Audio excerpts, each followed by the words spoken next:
আসসালামু আলাইকুম রহমতুল্লাহি আবরাকাত। আজকে আমরা পঞ্চম শ্রেণীর পড়াশোনা করব, পাঠ 12, শিষ্যের সাধনা। শিষ্যের সাধনা মানে হচ্ছে একজন শিক্ষকের কাছ থেকে কোনো কিছু শিখতে চাওয়া। এখন শিক্ষক যদি শেখাতে না চায় তাহলে নিজের চেষ্টায় কীভাবে শিখে নিতে হয় সেই বিষয়ে আমরা গল্পটা জানব। তাহলে আমরা গল্পটা পড়তে যাচ্ছি। নাম তার একলব্য। সারাদিন তীর-ধনুক নিয়ে মেতে থাকে ছেলেটা। অব্যর্থ তার হাতের নিশান। অব্যর্থ মানে হচ্ছে যে আমাদের কি, অব্যর্থ মানে হচ্ছে যে যেটাতে জয় হয়, যেটাতে জয় লাভ করে, মানে পরাজিত হয় না। একলব্য মস্তবীর হতে চায়। কারণ মস্তবীর মানে হচ্ছে অনেক বড় বীর হতে চায়। তাই একদিন সে ছুটল গুরু দ্রোণের কাছে। অর্থাৎ সে এমন একজন পরিচিত ব্যক্তি পেয়েছে যে যার থেকে সে কি করতে পারবে, সে তার বীর হওয়ার প্রশিক্ষণটা নিতে পারবে। তাই সে তার কাছে গিয়েছে। একলব্য শুনেছে দ্রোণ রাজপুত্রদের তীর চালনা শেখান। কাদেরকে শেখান? রাজপুত্রদেরকে। তার কাছে শিখতে পারলে মনের ইচ্ছাটা পূর্ণ হতে পারে। আসলে আমরা এই অধ্যায়টা পড়ছি কারণ আমাদের বার্ষিক পরীক্ষাতে এখান থেকে শুরু হয়েছে, তাই আমরা বার্ষিক পরীক্ষার প্রিপারেশন নিয়ে এখান থেকে শুরু করছি।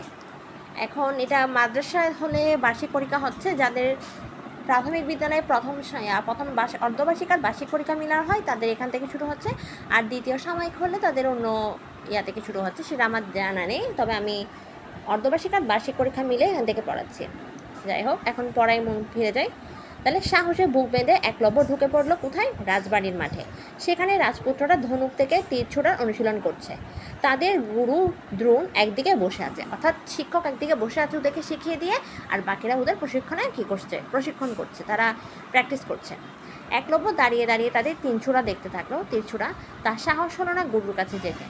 হঠাৎ এক রাজপুত্র দেখতে পেল একলব্যকে, চেঁচিয়ে বলে উঠলো, তুমি কে? কোত্থেকে এসেছো?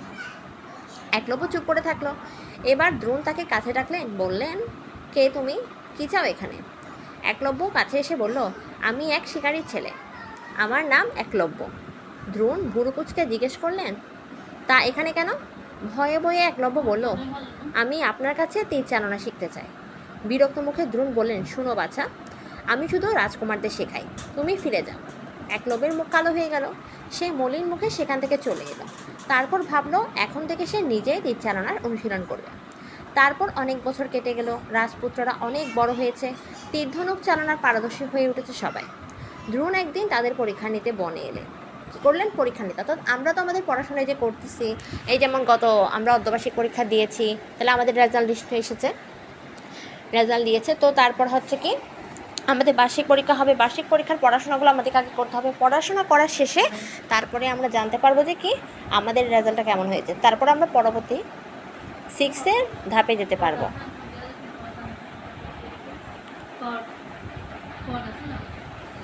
তো তারপরে রাজপুত্রদের মধ্যে তৃতীয়জন সবচেয়ে ভালো তীর নিক্ষেপ করতে পারে।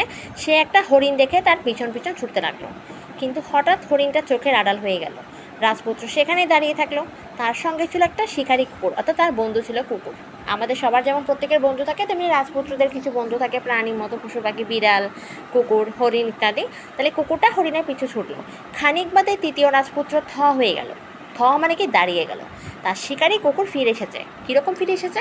তবে কুকুরটার মুখের চারপাশে বিঁধে রয়েছে 5টা তীর। কয়টা তীর? 5টা তীর। এই কারণে কুকুরটার আর ডাকতে পারছে না, মানে কথা বলতে পারছে না। কিন্তু কি অবাক কাণ্ড, কুকুরটার মুখে 1 ফোঁটা রক্তের দাগ নেই, যন্ত্রণার কোনো লক্ষণও দেখা যাচ্ছে না। কে এমন আশ্চর্যভাবে তীর মারল কুকুরটাকে? মানে সে ব্যথাও পেল না, অথচ সে কথা বলতে পারছে না, তার গায়ে কোনো রক্তের ফোঁটা পর্যন্ত নেই। তৃতীয় রাজপুত্র এবার সেই শিকারীকে খুঁজতে শুরু করলো। খুঁজতে খুঁজতে বনের এক জায়গায় দেখতে পেল উঠানের মতো এক ফালি জায়গা, তার চারপাশে লতা পাড়ার ভেড়া। সেখানেই তীর চালানো অনুশীলন করছে এক যুবক। কোনো দিকে তার খেয়াল নেই। তৃতীয় রাজপুত্র অবাক হয়ে তার অনুশীলন দেখতে লাগলো। কি দারুণ কৌশলে সেই তীর মারতে পারে! এতদিন তৃতীয় রাজপুত্র তীর চালনায় নিজেকে সেরা মনে করত। এখন নিজের অহংকার ধুলোয় মিশে গেল। অহংকার মানে কি? নিজেকে নিয়ে গর্ব করা, মানে তার থেকে ভালো আর কেউ কিছু পারে না। আর ধুলোয় মিশে গেল মানে কি? একদম ভেঙে চুরমার হয়ে গেল। একটা কাচের গ্লাস যেমন ভেঙে চুরমার হয়ে যায়, সেটা ডাস্টবিনে ফেলে দিতে হয়, তেমনি সে অহংকারটাও আজকে কাচের গ্লাসের মতো কি ভেঙে চুরমার হয়ে গেল। আর ধুলায় মিশে গেলো বলতে এটাই বোঝাচ্ছে। সে চেঁচিয়ে বলল, তুমি কি আমার কুকুরের মুখে এমন করে তীর মেরেছ? যুবক মুখ ঘুরিয়ে রাজপুত্রের দিকে তাকালো, তারপর নির্বিকার মুখে বলল, হ্যাঁ আমি মেরেছি। রাজপুত্র বলল, কিন্তু কেন? যুবক শান্তভাবে বলল, তোমার কুকুর চিৎকার করে আমার সাধনার ব্যাঘাত করছিল। এখন ব্যাঘাত মানে কি? বাধা দিচ্ছে, অর্থাৎ সে প্র্যাকটিস করছে, তার সে প্র্যাকটিসে এসে বাধা করছে, বিরক্ত করছে। তবে আমি ওর কোনো ক্ষতি করিনি, তাকে কোনো কষ্টও দিইনি, শুধু ওর চিৎকার বন্ধ করে দিয়েছে। রাজপুত্র জানতে চাইল, তুমি কার কাছে এভাবে তীর ছোড়া শিখেছ? গুরু দ্রোণের কাছে, উত্তর দিল সে। একলব্য উত্তর দিল, গুরু দ্রোণের কাছে। দ্রোণ নাম শুনে চমকে উঠল রাজপুত্র। তাদের গুরু দ্রোণ? কিন্তু এমন বিদ্যা তো দ্রোণ তাকে শেখাননি। তৃতীয় রাজপুত্র সেখান থেকে বেরিয়ে দ্রুত গুরুর কাছে ফিরে এলো। দ্রোণ আর অন্য রাজপুত্ররা তখন গাছের ছায়ায় বিশ্রাম নিচ্ছেন। তৃতীয় রাজপুত্র চোখে মুখে রাগ দেখে দ্রোণ জিজ্ঞেস করলেন, কি হয়েছে রাজপুত্র? রাজপুত্র কুকুরটাকে এনে দেখালো, তারপর বলল, এমন করে তীর মারা শিখিয়েছেন কাকে? এতদিন তো আপনিই বলতেন আমি পৃথিবীর সেরা তীরন্দাজ। তীরন্দাজ মানে হচ্ছে যে তীর মারে, যে তীর শিকার করে তাকে তীরন্দাজ বলে। দ্রোণ কুকুরটার দিকে হতভম্ব হয়ে তাকিয়ে রইলেন, তারপর বললেন, রাজপুত্র, এমন আশ্চর্য বিদ্যা আমি নিজেই জানি না, অন্যকে শেখাবো কী করে? তৃতীয় রাজপুত্র এবার গুরুকে নিয়ে গেল সেই যুবকের কাছে। দ্রোণকে দেখে তীর ধনুক ফেলে ছুটে এলো যুবক, পায়ের ধুলা নিয়ে বলল, আমি আপনার শিষ্য একলব্য। একলব্য নাম শুনে দ্রোণের মনে পড়ল আগের ঘটনা। খানিক নীরব থেকে তিনি বললেন, আমি তো তোমাকে শিষ্য বলে গ্রহণ করিনি, ফিরিয়ে দিয়েছিলাম। একলব্য বলল, সেই দিন আপনি আমাকে ফিরিয়ে দিয়েছিলেন, কিন্তু মনে মনে আপনাকে গুরু মেনে আমি এতদিন অনুশীলন করেছি। একলব্যের দিকে অবাক হয়ে তাকিয়ে থাকলেন দ্রোণ। নিবিড় অনুশীলন একলব্যকে সেরা তীরন্দাজ বানিয়ে দিয়েছে। তাহলে বুঝতে পারছি, নিজের ইচ্ছা থাকলে, সৎ ইচ্ছা থাকলে সেটা অবশ্যই পূরণ হবে, তবে চেষ্টা করতে হবে। সব কিছু কখন আমাদেরকে আল্লাহ দিবে, কখন আমাদের সৃষ্টিকর্তা আমাদেরকে দিবে, আল্লাহ মহান আল্লাহর কাছে খুঁজতেও যেমন হবে, তেমনি নিজেকে চেষ্টাও করতে হবে।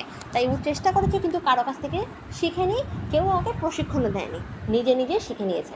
তাহলে আমাদের এমনও হয় যে কাজটা কেউ আমাদেরকে শিখিয়ে দিতে হয় না, নিজের অজান্তে কাজ করব, শিখবো, ভুল হবে, আবার শিখবো, করতে করতে আমাদেরকে একদিন সঠিকভাবে আমরা আমাদের সেই লক্ষ্যে পৌঁছে যাব। তাহলে এখন আমরা আজকে শিখব শব্দার্থ। আমাদের পড়া থাকবে শব্দার্থ, শূন্যস্থান, বিপরীত শব্দ। তাহলে শব্দার্থ কি? অব্যর্থ মানে হচ্ছে বিফল হয় না এমন। অহংকার মানে হচ্ছে নিজেকে নিয়ে বড়াই করা। একফালি মানে হচ্ছে লম্বা এক টুকরো। কৌশল মানে হচ্ছে দক্ষতা বা নিপুণতা।